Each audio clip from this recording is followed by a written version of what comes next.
बाबा मिठाई खाएंगे, रबड़ी खाएंगे। दुकान पर खड़े हो जाते, कहते जितनी मिठाई है, जितनी रबड़ी है, दही है, मलाई सब खिला दो, बिल्कुल खत्म कर दो। सारा खत्म करवा देते, एक कुछ नहीं छोड़ते दुकान में।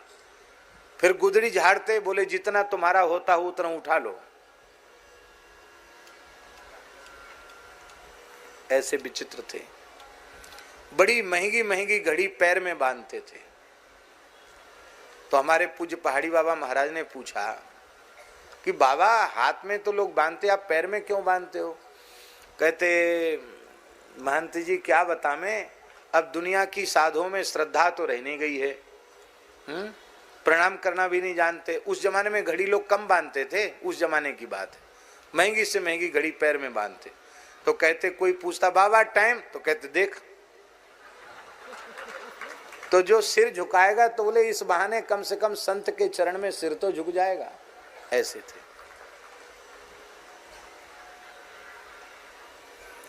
महाराज जी से कहते थे कि दुनिया मुझे सिद्ध कहती है और मैं आपको सिद्ध मानता हूं। महाराज जी को कहते थे गुदड़िया बाबा। क्यों?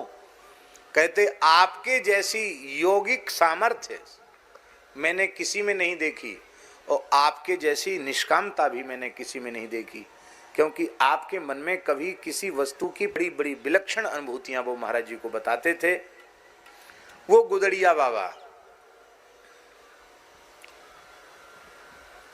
बाद में ब्रज छोड़ के अयोध्या जी चले गए और अयोध्या जी में ही उन्होंने अपना शरीर पूरा किया।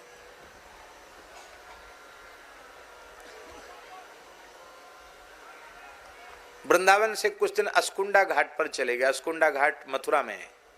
वहां एक कोठरी थी, उसमें रहते थे बाबा। अवधूत तो थे ही। और हमने महाराज जी से पूछा कि महाराज जी ये गुदड़ी में जो चमत्कार था वो कैसे था? तो बोले कि बाबा ने स्वयं हमको बताया कि 12 साल चित्रकूट में रह करके हमने राम नाम का जप किया। तो कहीं कोई लीला वगैरह हो रही थी तो हमको कुछ इच्छा हुई कि हम सरकार को भेंट करें, हमारे पास तो कुछ था नहीं। तो मेरी इच्छा को देखकर रघुनाथ जी कामता नाथ जी से उतर के आए और सीताराम जी ने हमारी गुदड़ी को छू दिया। बोले बाबा जितना नोट चाहोगे इसी से निकल जाएगा, आप चिंता मत करो। बोले राम जी के आदेश से निकल जाता, कहाँ से आता है? न कोई हम तंत्र जानते हैं, न मंत्र जानते हैं, राम जी के आदेश से निकल जाता। ऐसे थे महात्मा। तो मथुरा में अस्कुंडा घाट पर गुदड़िया बाबा थे। तो उस समय मथुरा में कुछ चोरियां बढ़ गईं। तो जो मथुरा का जो उस थानेदार था, जो पुलिस वाला अधिकारी, पुलिस इंस्पेक्टर, तो पुलिस इंस्पेक्टर को किसी ने भर दिया कि ये बाबा गुदड़ी से पैसा निकलता है, चोर इसी के पास आकर पैसा देते हैं और ये सब चोरों का सरदार है। तो बाबा गए थे जमुना जी, नहीं बाबा यमुना जी से आके रात्रि को कोठरी में बैठे थे और पुलिस के साथ उसने घेरा डाल दिया। बोले बाबा इसी समय गुदड़ी लाओ। पूरी कोठरी में तो कुछ था ही नहीं, टाट पड़े थे और टूटा फूटा कमंडल था। क्या था? बाबा कुछ रखते तो थे ही नहीं, पकड़ थे। गुदड़ी को तार तार करके देखा, चारों ओर टार्च लगा के कुत्ता घुमा के देखा, कहीं कुछ नहीं। फिर थोड़ी डांट डपट भी की, कहाँ माल छुपाया है, कहाँ रखता है बता, नहीं तो जेल की हवा खानी पड़ेगी। चोरों का सरदार है, कुछ कुछ कहा उसने उठपटांग। बाबा सुनते रहे। बाद में बोले साले जितने आते हैं सब पैसे के ही भूखे आते हैं, ले पैसा, ले पैसा। गुदड़ी झाड़ने लगे तो नोट गिरने लगे उसमें से। कांप गया महाराज। पुलिस इंस्पेक्टर भागा वहां से और बाबा भी वहां से चले गए। 7 दिन के भीतर उस पुलिस इंस्पेक्टर को गलित कुष्ठ हो गया, शरीर गल गया, पीप मवाद चूने लग गया और आकर उसने फिर महाराज से क्षमा मांगी। एक कांड में सस्पेंड भी हो गया। वो 7 दिन के भीतर शरीर में कोढ़ हो गया और बाबा के चरणों में क्षमा याचना की। बाबा वृंदावन में विचर रहे थे। बाबा ने कहा बच्चा अपनी जन्मभूमि पर हनुमान जी का मंदिर बना दे, अपनी ईमानदारी की कमाई से जो तुझे तनख्वाह मिलती उससे और राम राम कर ठीक हो जाएगा। हनुमान जी का मंदिर बनाए, ठीक हो गया। इसके बाद बाबा बोले अब ब्रज में नहीं रहेंगे, यहाँ पुलिस पीछे लग गई और बाबा अयोध्या जी में आ गए। दिन भर घूमते थे और शाम को सोते थे अयोध्या कनक भवन की देहली पर सिर रख के सोते थे, गुदड़ी बिछाली देहली पर सिर रख के सोते थे। और जब सरयू स्नान के लिए जाते तो तमाम बच्चे तमाम लोग उसकी उनकी गिदड़ी ऐसे पटक पटक के देखते थे कि इसमें रुपया कहाँ है, रुपया कहाँ गुदड़ी में। ऐसे सिद्ध थे बाबा गुदड़िया बाबा। उन गुदड़िया बाबा की भी एक बात पूज्य गुरुदेव हमारे गुरुदेव श्री भक्तमाली जी ने भक्तमाल की टीका व्याख्या में लिख दी है। बहुत सुंदर बात है।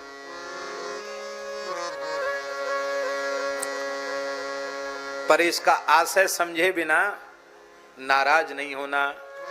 फक्कड़ों की वाणी है।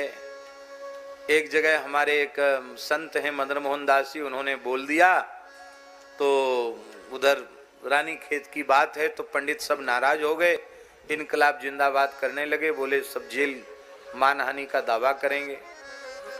फिर हम अस्वस्थ हो गए थे, फिर मैंने उनको सबको समझाया, तब जाके बड़ी मुश्किल से माने। इतना खतरनाक वाक्य है और आप लोग ध्यान से सुनेंगे। श्री गुदड़िया बाबा का वाक्य, योगी रोगी भक्त बावरे ज्ञानी पूत निखट्टू। योगी रोगी भक्त बावरे ज्ञानी पूत निखट्टू। कर्म कांडी ऐसे डोले ज्यों भाड़े को टट्टू। दूधाधारी पर घर चित्त नागा मांगे लकड़ी नित। मौनी चहे मीत की आस गुदड़िया बाबा रहे उदास। क्या? मौनी चहे मीत की आस गुदड़िया बाबा रहे उदास। ध्यान में आई बात।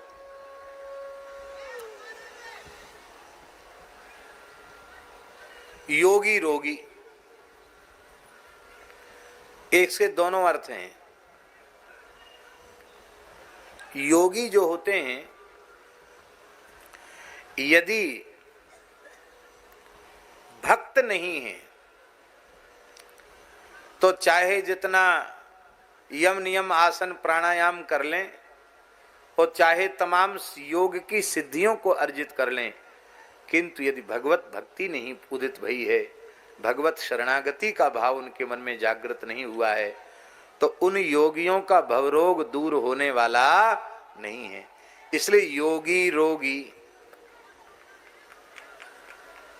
महाराष्ट्र की धरा पर महान योगी चांगदेव थे, लेकिन हरिभक्ति जब तक उन्हें प्राप्त नहीं थी तब तक उनके मन का मात्सर्य नहीं गया। संत ज्ञानेश्वर जी के प्रभाव से ही वे चिढ़ने लग गए और अंत में ज्ञानेश्वर जी के शरणापन्न हुए, तब उनकी योग साधना सफल हुई। तो योगी रोगी,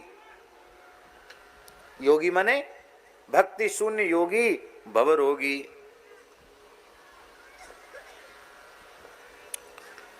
एक ये अर्थ हुआ।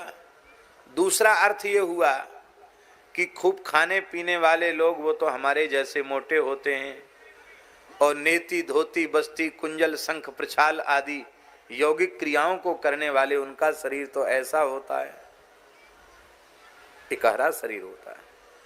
हमारे पूज्य पहाड़ी बाबा महाराज से कोई कहता महाराज हमको थोड़ी योग साधना बताइए, तो महाराज जी कहते बदमाश कहीं का, मोटे पेट में मोटे चूतर लिए डोल रहा है, योग सीखने आया है, इसको कम कर, इसको कम कर। तब जाके वो कुछ एकाध कोई बात बताते थे। हम जिस स्थिति में उनके चरणों में गए तब बड़े प्रसन्न हुए हमको देखकर, और आज हम इतने मोटे तगड़े उनके पास जाते तो कहते हैं तेरी जेरे तेरी, सब शरीर बर्बाद कर लिया। स्वयं उनका देह क्या कहना, दिव्य देह था। 120 वर्ष की आयु तक धरती पर विराजे और 120 वर्ष में ऐसे गरजते थे जैसे शेर गरजता हो।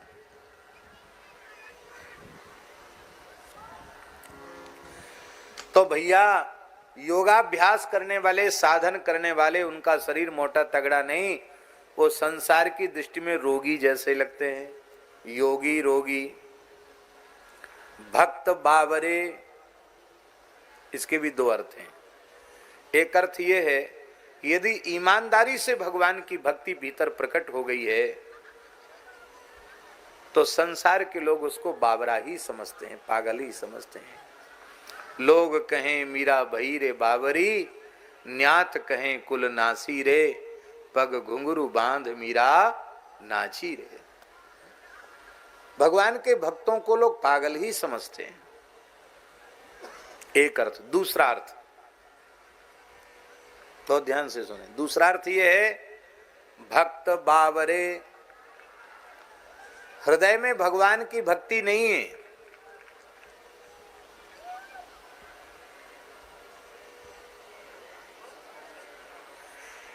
केवल और केवल भक्ति का स्वांग मात्र रचते हैं।